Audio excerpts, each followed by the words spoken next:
I did? Okay. Yes. Yep, I'm recording.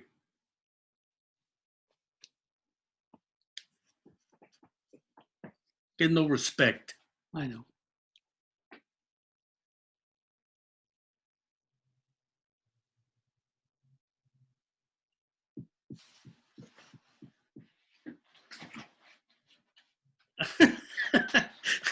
My other right.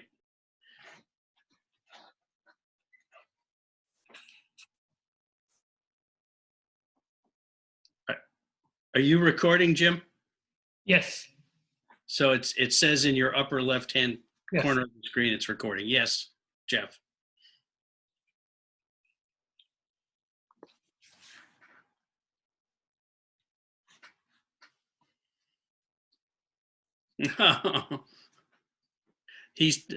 Jeff's having problems with his internet at his location, which is Round Pond.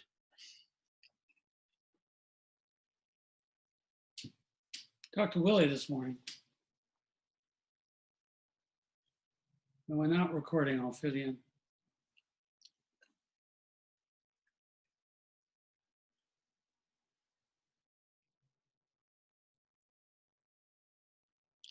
Coming up, Maine former Attorney General Jim Tierney on Maine Challenge.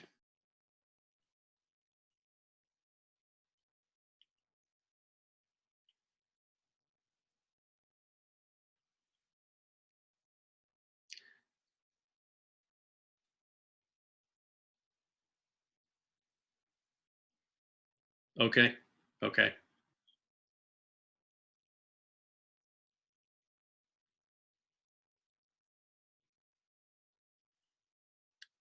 Take two. Former Maine Attorney General Jim Tierney coming up next on Maine Challenge.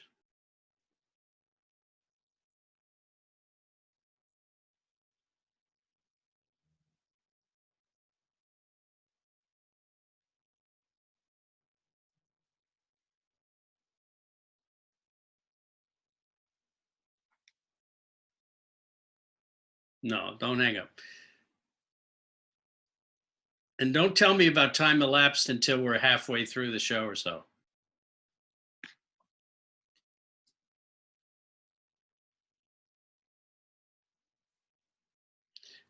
Jim, you stand by for show.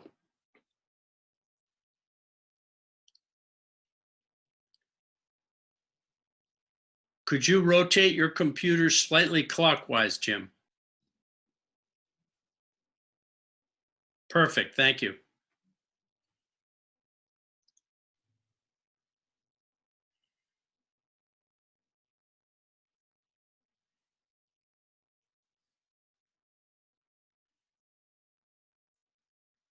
You're seeing all three pictures, right, Chuck? We still see you, Jeff. Yeah, just your bow tie.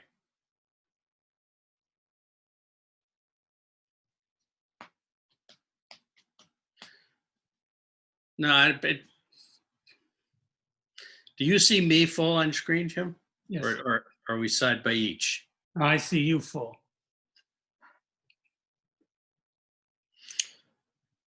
It's okay. We can live with that.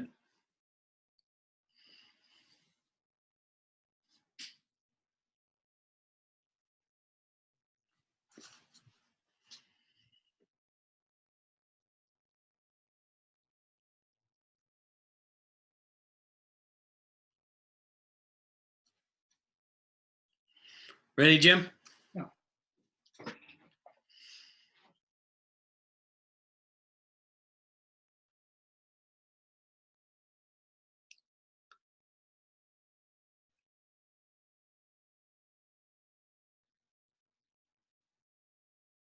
Hello and welcome to Maine Challenge. Our guest today is Jim Tierney, former Attorney General and Maine legislator.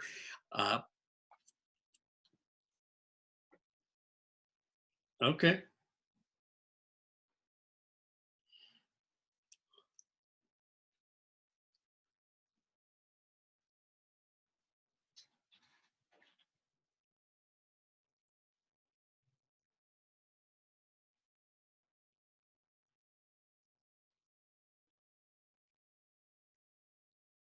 Hello, and welcome to Maine Challenge. Our guest today is former Maine Attorney General Jim Tierney of Brunswick, a former Maine legislator and a seer and doer in Maine politics for many, many years. Welcome, Jim. Well, great to be here, Chuck. It's good to see you, as always. Uh, Jim has a national reputation as an advisor to attorneys general throughout the country, and he is also taught and teaches at Harvard Law School. And he lives part-time most of the time in Maine, and he's got always very insightful opinions about Maine politics, and that's why we asked him to join us today. Um, Jim, would you talk just a little bit about your time in the legislature, um, when you were in that Maine House? Also in the Maine House were a few other characters like Olympia Snow and Jock McKernan and Dave Emery and uh, my friend Harry Richardson. And I remember those days back in, I guess, the early to mid 70s. And I wonder if you could tell us about the 70s and 80s in Maine politics and how it gets us to where we are today. Well, I don't know how it helps to get us today, but it was a long time ago. And the legislature, as I hope always will be, is a very place people get along with each other every day. You kind of have to if you're a legislator. Today's friends, tomorrow's enemy, vice versa. I'm a Democrat. Several of the terms while I was there, the House was controlled by Republicans, or the Senate was controlled by Republicans. So we had to get together. We had an independent governor for a lot of that, Jim Longley, and he kind of beat up on the legislature all the time. So we got along. We passed the budget. Rules are the same. Constitution's basically the same. We got a lot done. We passed a lot of uniform laws, consumer protection laws, environmental laws, probate laws, criminal code. All those were passed during those years. Educational funding, equity, a lot of good relationships back and forth, and a lot of good personal memories. And when you became Attorney General, who was the governor? Joe Brennan was the governor for the first 6 years while I was Attorney General, and Jock McKernan was the governor for the second 4 years. I always had a good personal relationship with them both. We mostly communicated through staff because it's easier, but when on the big issues, we would be there. And almost always we agreed, sometimes we didn't, and I'd have to take a different path. The Attorney General is a separate office. It's not appointed by the governor. It has constitutional independence. So there were times when I thought they'd exceeded their authority, and so I went my own way. We had a great crew. It's a great office. Did you, when you were Attorney General in Maine, did it prepare you for the work you're doing in the national arena with attorneys general from around the country? Sure. Yeah, I mean, I was actually quite fortunate. The Maine Attorney General has a very broad jurisdiction with criminal jurisdiction, civil jurisdiction, consumer, environment.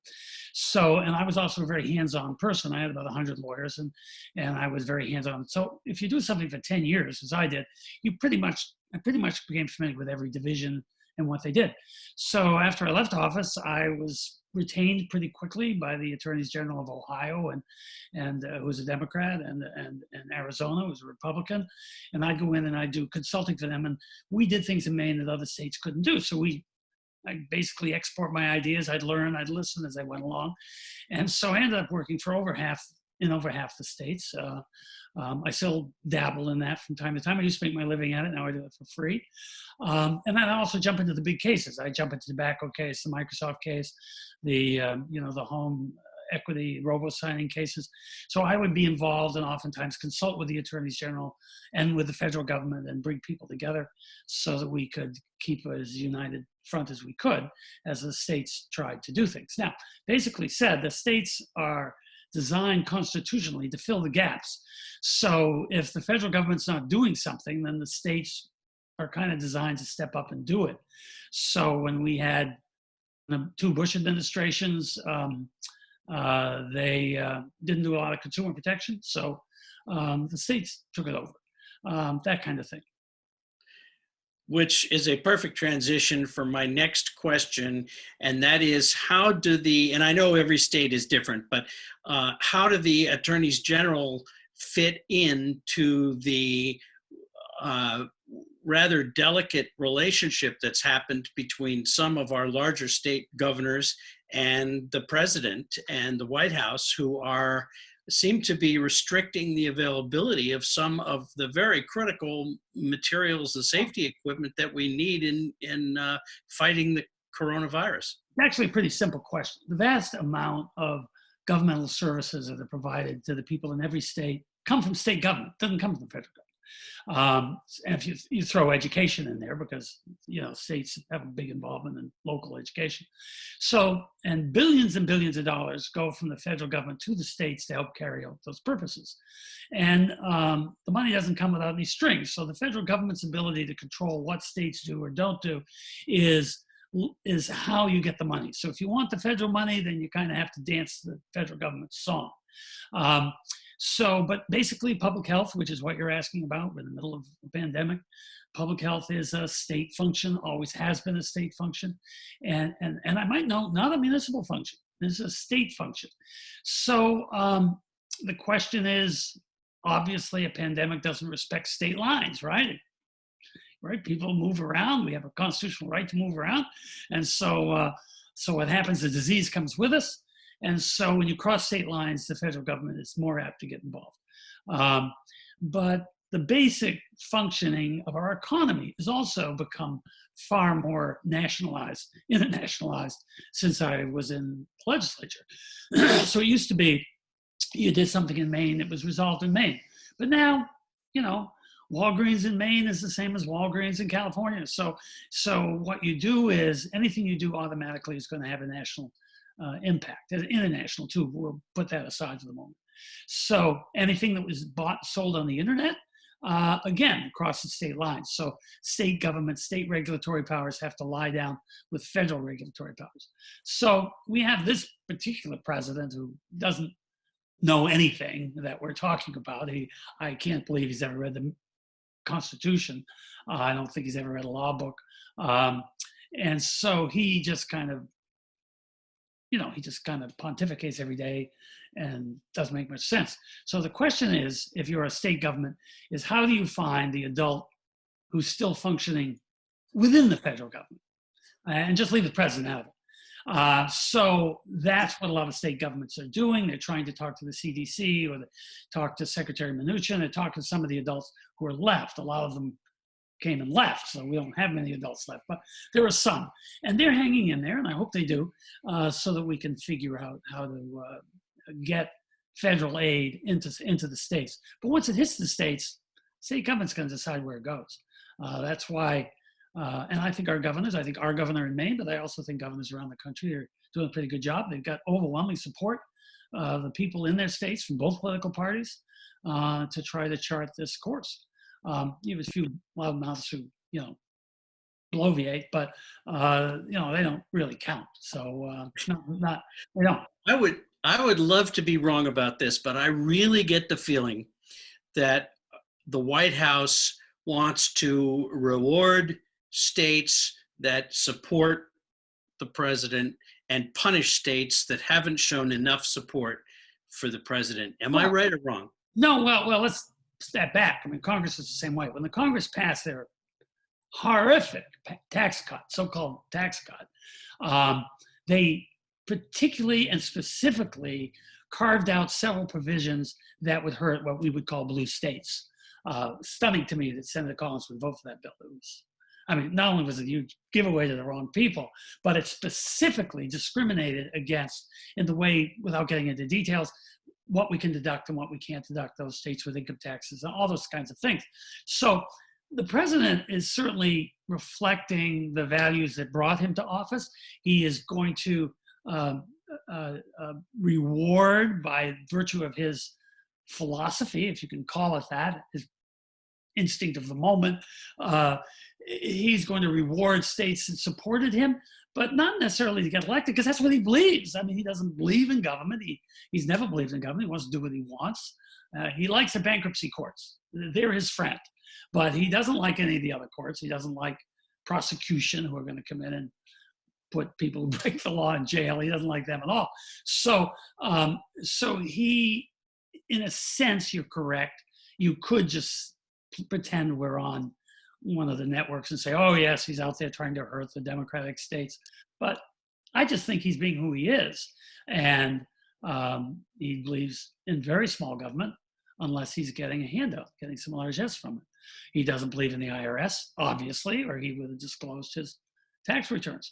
He doesn't just believe in the environmental questions. He doesn't believe in regulating charity fraud, which is something attorneys general do because he engages in charity fraud. He admitted that. He's banned, he and his family are banned from ever engaging in charity work in the state of New York. He agreed, he signed the document, said, yeah, I'm guilty. But then he gets on TV and said, I'm not, right?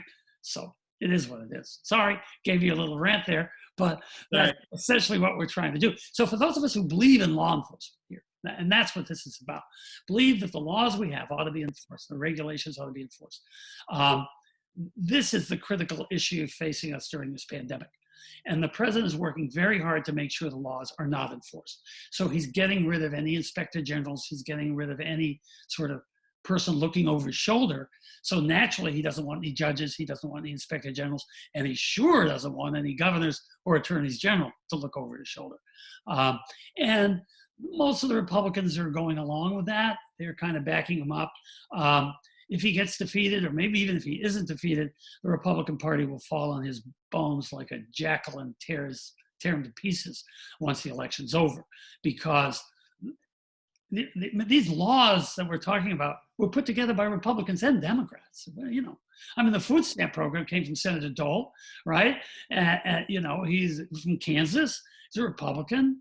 A lot of farmers in Kansas. You know, this is good. People eating more, eating better. They're going to eat. You know, work with you know, this is, I think when he goes, when Trumpism goes, you know, he's not going to have a friend in the world. You ran for governor in 1986. Right. You've thought a lot about governance, right. And you work with it constantly. Every day I'm still working. 6 of my 8 years as a legislator were with the governor being Paul LePage, right. Who, in my view, didn't understand, didn't want to know about how government works, didn't care. Right. And now we are, I think, in my personal opinion, we're fortunate that we have a governor who not only cares about how government works, but she's worked on so many levels of government as a legislator, as an attorney general. She knows how the state works, how the state should work. And I think I give her pretty good marks as to how she's handling the this COVID nobody could have expected. I mean, there'll be some tough times. There'll be some tough times, right? The state budget's in the hole, obviously, for many reasons. I'm not driving my car, right? So, I mean, it's less gas tax. That means there's less money to fix the roads. That means it's fewer people working, fixing the roads, all these kinds of obvious things. So there are going to be some tough times. I mean, Governor Mills had a pretty easy role for her first year. There's plenty of money in the bank, friendly legislature, but we're going to have some really tough times. So the question is, will the legislature respond in seeing the real public interest of the state, or will they just follow their own partisan bouncing ball?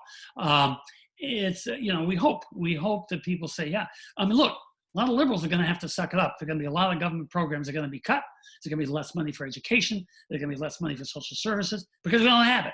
There's going to be less money to fix the roads. There's going to be less money for environmental protection because there isn't any money, right? I mean, whether you're the most liberal governor or the most conservative, you can't spend something you don't have. And the state constitution says we have to balance our budget.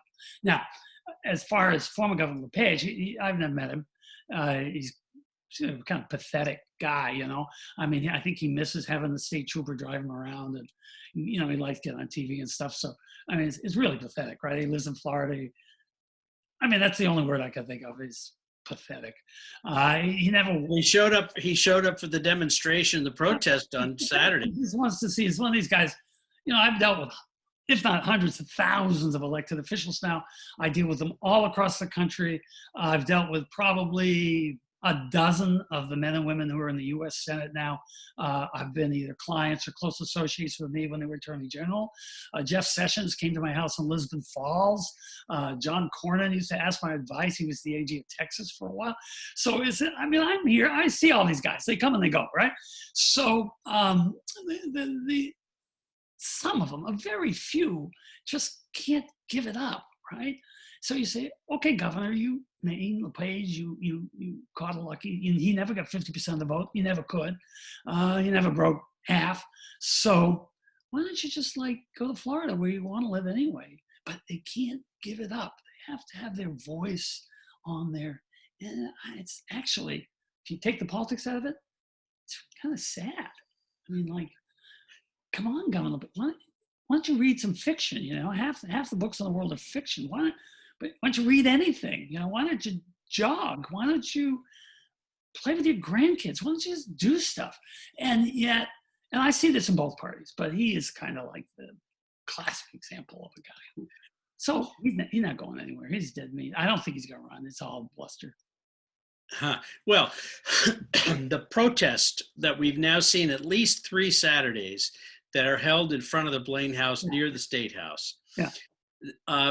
These kinds of protests, and in Maine, fortunately, we haven't seen the AR-15 toting, camel wearing nutcases, but have we seen any of that against Republican governors? No. Or is this partisan? Well, look, let's get this straight, okay? Ordinarily, these protests are meaningless. You get 100 people jumping up and down. I'm going to impeach the governor. I mean, that was too much for even the Republican leadership. Impeach the governor. So, I mean, it's not even big theater. There's so little news going on because we're all locked down. I don't blame the press. They got to run up and cover it, jump up and down, and hold a sign, bang a bell, beep a horn. But we're talking a couple hundred people in the state of 1.2 million, 1.3 million.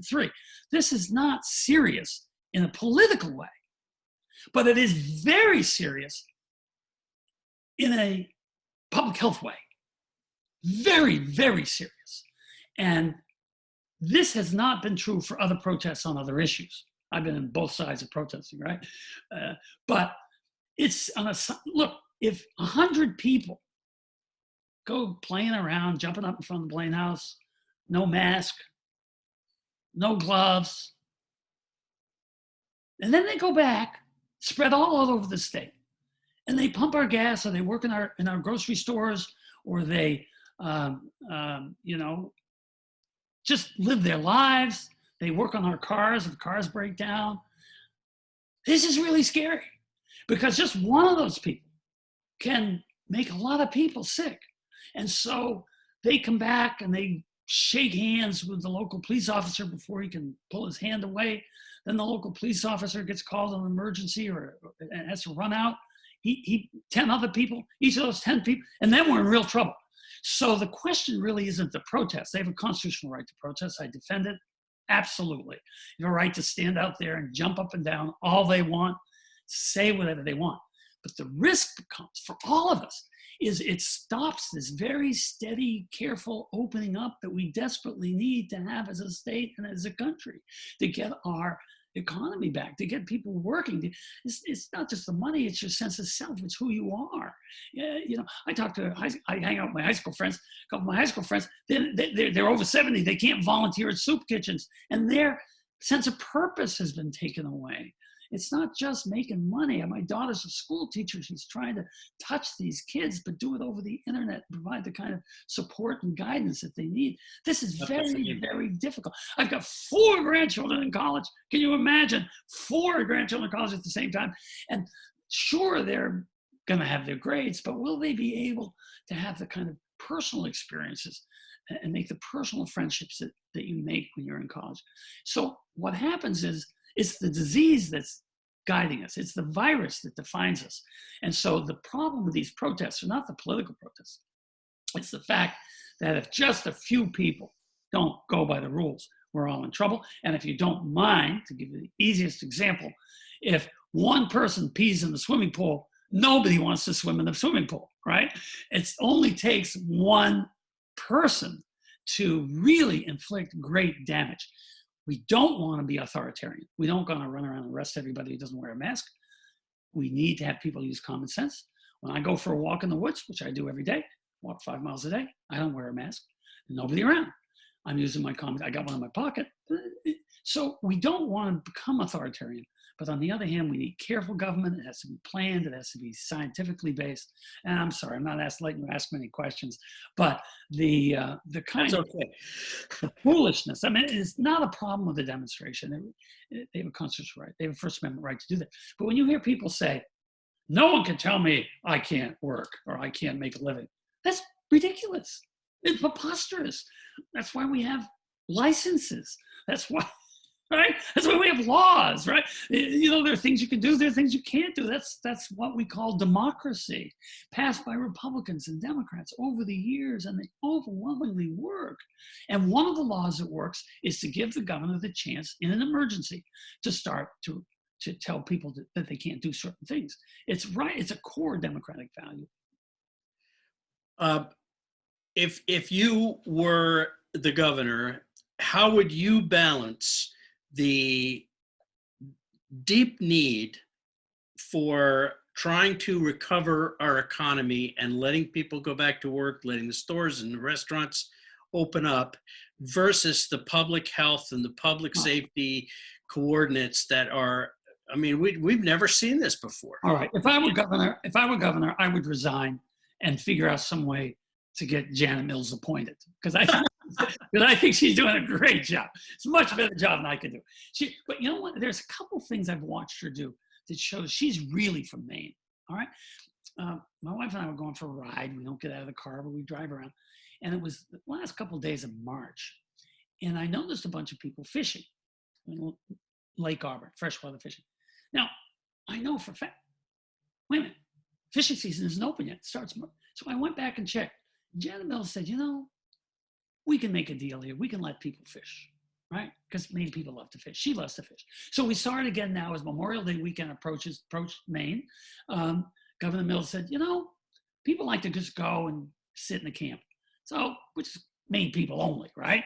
So she understands the state. She understands how people are actually living and making huge sacrifices. You know, I have to Zoom see I have 8 grandchildren, not 4 in college, but I've got 8.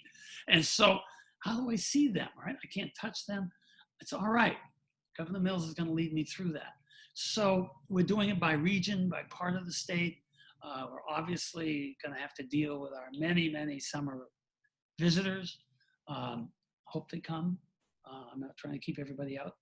I hope they respect us. And I think overwhelmingly will, because I think overwhelmingly the people of the United States are respecting this. So I think I would just follow Janet Mills' directives, just like everybody else. She knows more. She's got more data. She's getting more input. She's getting and I know for a fact that she really is a fisherman. She doesn't. She's not just playing a fisherman on TV. She fishes. So what you do here in this situation is you have to kind of play with it. Her balance is to keep people knowing that she's on their side, okay? And that's where you have to, and that's complicated because you've got enemies out there trying to say she's not, driving, you know, silly conspiracy theories and, you know, foolishness. That's why my mother-in-law, I have a 93-year-old mother-in-law, it's their favorite word. She says, that's all foolishness, right? So she's 93 years old. She knows Governor Mills is on her side. We haven't seen her because she's locked down, but she talks to my wife every day. And she says, you know, Governor Mills is getting this. She's on my side. She gets it. I can't do this. I can't do that. But she understands it. And that's the risk. So you have to let the state up as much as you can. You have to pay attention to the different regions. And you have to let people, and at the end of the day, it's a risk. The virus is driving the boat here, right? No human being is driving the boat. And so you have to kind of have faith in her and her whole team. It's a very high quality team. Interesting indication, if you want to compare Governor Mills to the president. Not a single member of Governor Mills's cabinet has left. They're all still there. They came in good times. They're working in bad times. Nobody's left. that means they've got a team working here. It's not just her talking. She's got a team of thoughtful people who are trying to figure this out. President, I don't know. Every day somebody's gone. He likes everybody acting, so he can fire them. He thinks it's a big TV show, and you can't do much about that. Well, Jim, I really appreciate your coming. I wasn't really worried about popping the clutch and having you go on about several other issues, but I really appreciate your insight. Wow. And I hope you'll join us again sometime. The people who are watching this who never heard of me before, I have no idea. And there are many. And for a few old timers out there who remember my time as AG, nice to see you again. Good luck. It's nice to see you. Thank you very much, Jim Tierney, former Attorney General and Mainer. And I still think of you on the farm in Lisbon Falls, but I know you've moved on a little bit. But still got the farm in Lisbon Falls. We just kind of go. There you go. You still got the farm. Yeah. Anyway, thank you very much for joining us on Maine Indivisible. And we hope you'll join us next week for Sarah Gideon, the third of 3 Democratic candidates for the nomination to the U.S. Senate, and one of them will face Senator Susan Collins in that election. So join us again next Sunday, and we thank you for joining us, and thank you, Jim Tierney, for being a part. Thanks a lot.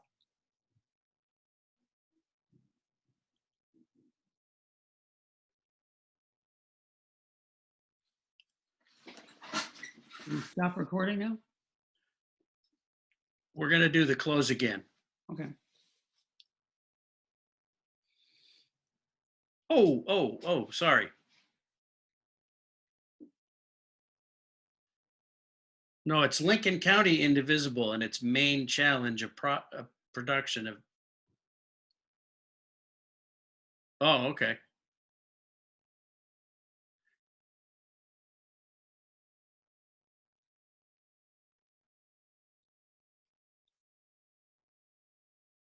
So it's gonna be a one shot on me, or has Jim still got a smile?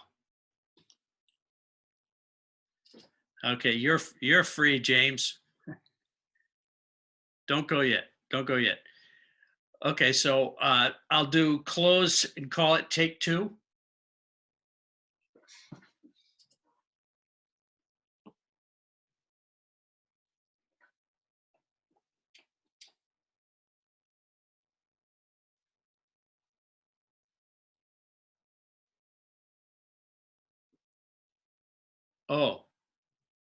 Oh, that's right. No, you're right.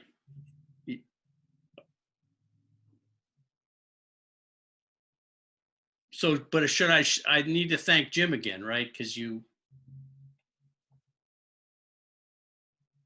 Okay. Oh, okay.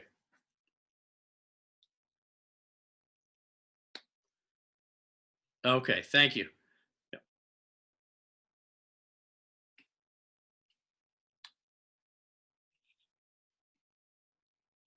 And thank you for joining us on Maine Challenge, a production of Indivisible Lincoln County.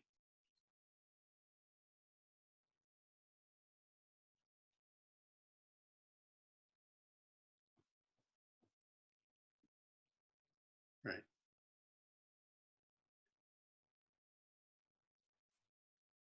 And thank you again for joining us on Maine.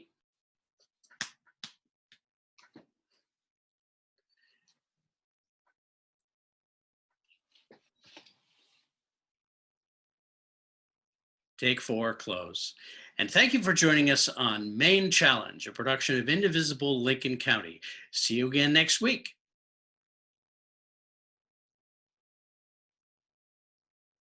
Yeah. Will we get it?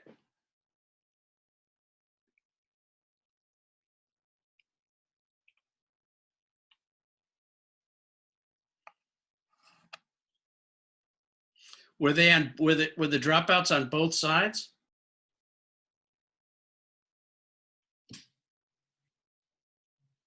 You should see me now, maybe. Yep. Thank you so much, General. What do you think? You may not hear me. Thank you, General. I can hear you. Okay. Thank you. I'm going to go because I'm going to stop this record and I'm going to let this, it was a really interesting show, and I can imagine you were a great AG, and I'm from New Jersey. I'm not supposed to admit that, but I am, and so I worked with a lot of the AGs down there over the years because I worked for, PBS, public TV, and so, I get it. So anyway, that was then, but thank you for being with us. Okay, hope it helped. Thanks a lot. Thank you, sir. Bye, Chuck. I'll talk to you, Chuck. Thanks, Jeff. Thanks, Jim. We'll We're talk.